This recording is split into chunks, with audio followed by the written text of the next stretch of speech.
नमस्ते, हमेशा खुश रहो बिटिया। I am assistant professor department of Shalakya Tantra, faculty of Ayurvedic science, Jyoti Vidyapeeth women's university. आज का हमारा टॉपिक है dry eye syndrome. So the dry eye per se is not a disease entity but a symptom complex occurring as a sequel to deficiency or abnormalities of the tear film. Etiology: according to the International Dry Eye Workshop report, the causes of dry eye can be classified as below. First one is the aqueous deficiency dry syndrome. The aqueous deficiency dry eye, also known as the keratoconjunctivitis sicca (KCS). Its causes include Sjogren's syndrome and non-Sjogren's keratoconjunctivitis sicca. Sjogren's syndrome, it is called the primary keratoconjunctivitis sicca, and the non-Sjogren's keratoconjunctivitis sicca, the causes can be grouped as below.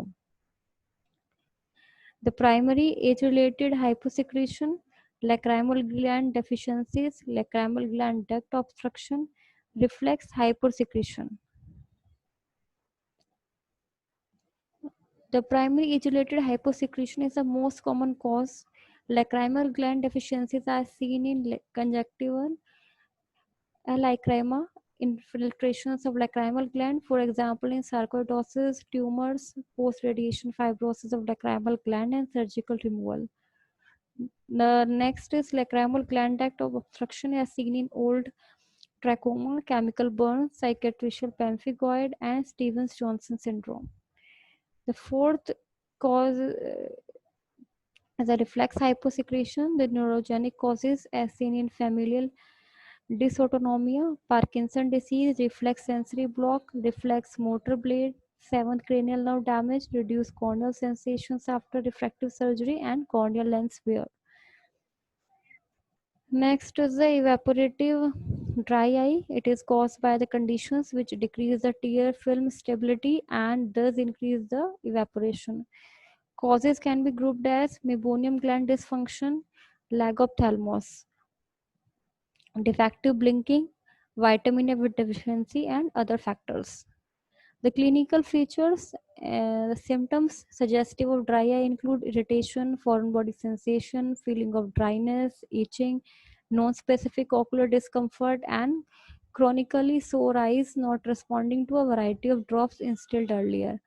Signs of dry eye are as below: tear film signs, conjunctival signs, corneal signs, signs of causative diseases, tear film tests. These include the tear film breakup time, Schirmer eye test, vital staining with rose bengal, tear levels of lysozyme and lactoferrin, tear osmolarity and conjunctival impression cytology.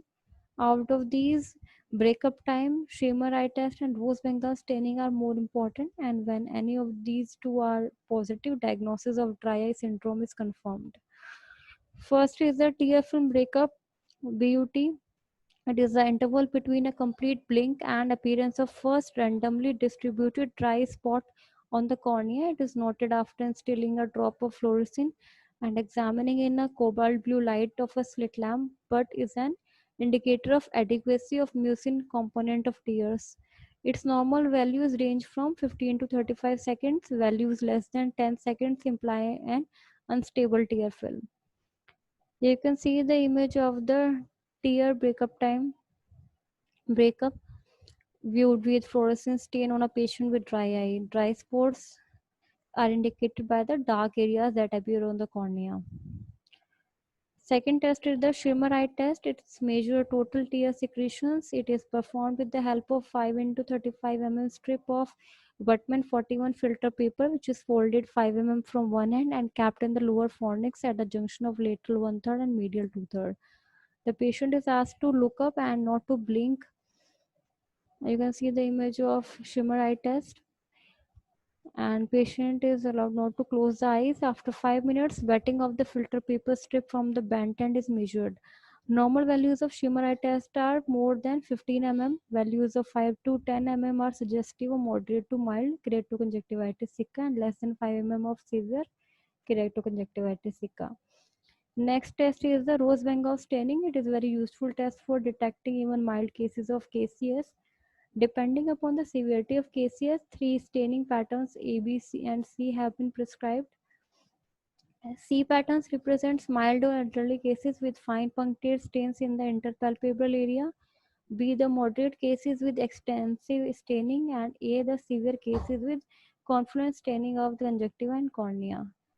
You can see the image of the rose Bengal staining. Then grading of dry eye severity. Various criteria have been proposed to grade severity of dry eye. Recently accepted system based on severity of signs and tear film tests recommended by dry eye workshop report grades the severity of dry eye into 4 levels. Level 1 mild dry eye, level 2 moderate dry eye, level 3 severe dry eye, level 4 very severe dry eye. Treatment is at present there is no cure for dry eye. The following treatment modalities have been tried with variable results. First one is the supplementation with tear substitutes. Second is the topical cyclosporin. Third is the mucolytics. Fourth is the preservation of existing tears by reducing evaporation and decreasing drainage. By evaporation can be reduced by decreasing room temperature, use of moist chambers and protective glasses. Punctal occlusion to decrease drainage can be carried out by collagen implants, cyanoacrylate tissue adhesives, electrocauterization, argon laser occlusion, and surgical occlusion to decrease the drainage of tears in patients with very severe dry eye. You can see the image of silicon punctal plug. Then permanent lateral tarsography may be required in very severe cases. Last is the treatment of the causative disease of dry eye when discovered is very useful. For example, systemic tetracyclines and lid hygiene in patients with chronic posterior blepharitis, vitamin A supplement for the deficiency, and treat the cause of lag ophthalmos. Here is the image of the tarsography. Thank you so much. This session is powered by Digital Version 2.0, Jyoti Vidyapeeth Women's University. I hope you are satisfied with my digital session. If you have any query, please write in the comment box. Thank you so much.